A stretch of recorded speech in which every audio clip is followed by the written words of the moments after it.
নমস্কার বন্ধুরা, গোপলু কিচেনে আপনাদের সবাইকে স্বাগত। আজকে আমি বানাবো ভেজ পনির ফ্রাইড রাইস। একদম রেস্টুরেন্ট স্টাইলে দারুণ টেস্টি এই পনির ফ্রাইড রাইস রেসিপিটা আপনারা খুব সহজেই বাড়িতে তৈরি করে ফেলতে পারবেন খুবই কম সময়ের মধ্যে। তাহলে চলুন বন্ধুরা দেখে নিই আজকের রেসিপিটা। পনির ফ্রাইড রাইস বানানোর জন্য আমি এখানে 500 গ্রাম বাসমতি চাল নিয়ে নেব। চালটা আমি খুবই পরিষ্কার করে ধুয়ে নেব। চালটা ধুয়ে নেওয়ার পর আমি আধ ঘন্টার জন্য ভিজিয়ে রাখব। 30 মিনিট পর চালটা সেদ্ধ করার জন্য পরিমাণ মতো জল ফুটিয়ে নিয়েছি। এবার ওই জলের মধ্যে 2 টিস্পুন লবণ দিয়ে দেব।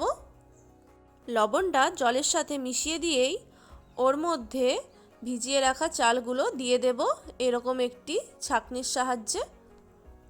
চালগুলো যেহেতু আগে থেকে ভিজিয়ে রেখেছিলাম তাই খুবই তাড়াতাড়ি সেদ্ধ হয়ে যাবে, সেই জন্য ঢাকা খুলে রেখে 10 মিনিট চালটা ফুটিয়ে নেব। আর এই অবস্থায় আমি 90%-এর মতো চালটা সেদ্ধ করে নেব। ভাতটা যাতে একদম ঝরঝরে হয় সেই জন্য আমি এর মধ্যে 2 টিস্পুন লেবুর রস দিয়ে দেব। দেখতেই পাচ্ছেন ভাতটা এখানে প্রায় সেদ্ধ হয়ে গেছে। এই অবস্থায় আমি এইরকম একটি স্ট্রেনার দিয়ে ছেঁকে ভাতটা একটা ঝুড়ির মধ্যে রাখবো, যাতে ভাতের মধ্যে থাকা সমস্ত মাড় গলে যায়। দেখুন ভাতগুলো ছেঁকে আমি এইরকম একটি ঝুড়ির মধ্যে রেখে দিয়েছি, যাতে এর মধ্যে ভাতগুলো ঠান্ডাও হয়ে যায় এবং সমস্ত মাড় গলে যায়।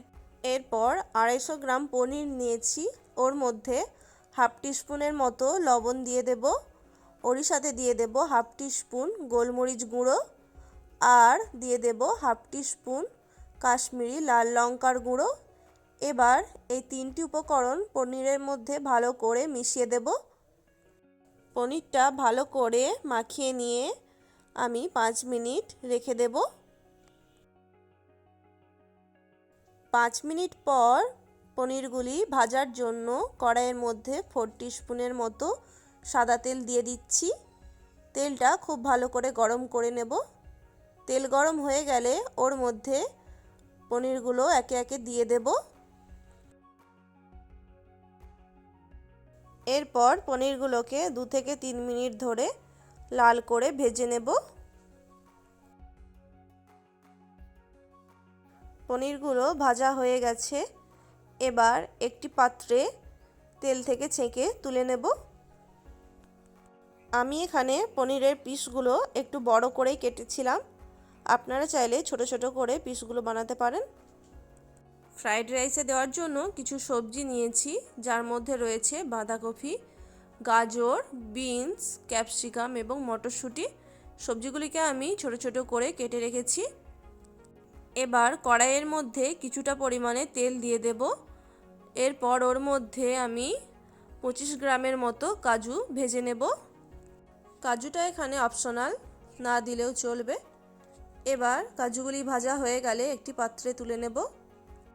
এরপর ওই একই তেলে দিয়ে দেব 2 টিস্পুন রসুন কুচি এবং 2 টিস্পুন আদা কুচি।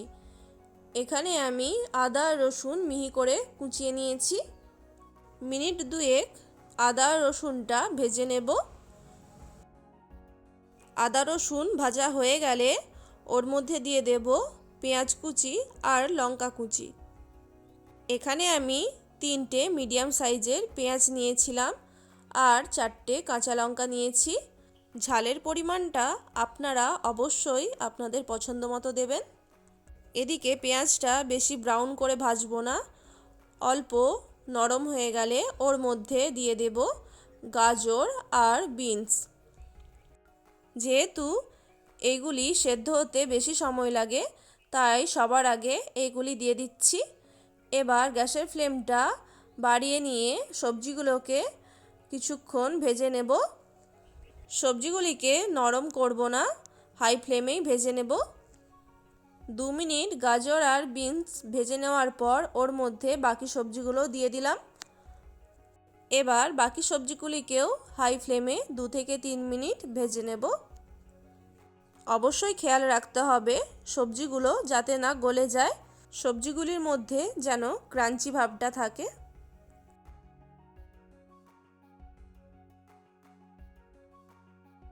সবজিগুলি হাই ফ্লেমে ভেজে নেওয়ার পর এবার ওর মধ্যে দিয়ে দেব 2 টিস্পুন সয়া সস, ওরই সাথে দিয়ে দেব 2 টিস্পুন গ্রিন চিলি সস। এখানে গ্রিন চিলি সসের পরিমাণটাও কম বেশি দিতে পারেন। এরপর ওর মধ্যে দিয়ে দেব 2 টিস্পুন লেবুর রস, আপনারা চাইলে এখানে হোয়াইট ভিনিগারও দিতে পারেন। এবার সসগুলি দিয়ে সমস্ত কিছু ভালো করে মিশিয়ে দিচ্ছি। আপনারা যদি চান স্বাদের ব্যালেন্সের জন্য এখানে সামান্য পরিমাণে চিনিও দিতে পারেন। সমস্ত কিছু মিশিয়ে নেওয়ার পর এবার ওর মধ্যে ভাতটা দিয়ে দেব। ভাতটা কিন্তু আমি একদম ঠান্ডা করে নিয়েছি। ভাতটা দেওয়ার পরই ওর মধ্যে দিয়ে দেব ভেজে রাখা পনির, এরপর দিয়ে দেব ভেজে রাখা কাজু, দিয়ে দেব স্বাদ মতো লবণ। আমি যেহেতু চালটা সেদ্ধ হওয়ার সময় এবং পনিরটা ভাজার সময় লবণ মাখিয়ে রেখেছিলাম, সেই জন্য এখানে সামান্য পরিমাণেই লবণ ব্যবহার করলাম।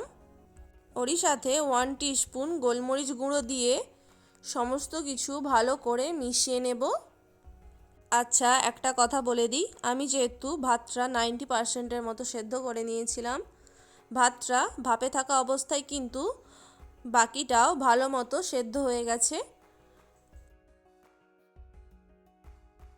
সমস্ত কিছু ভালো করে মিশিয়ে নেওয়ার পর এবার ওপর থেকে ধনেপাতা কুচি ছড়িয়ে দেব।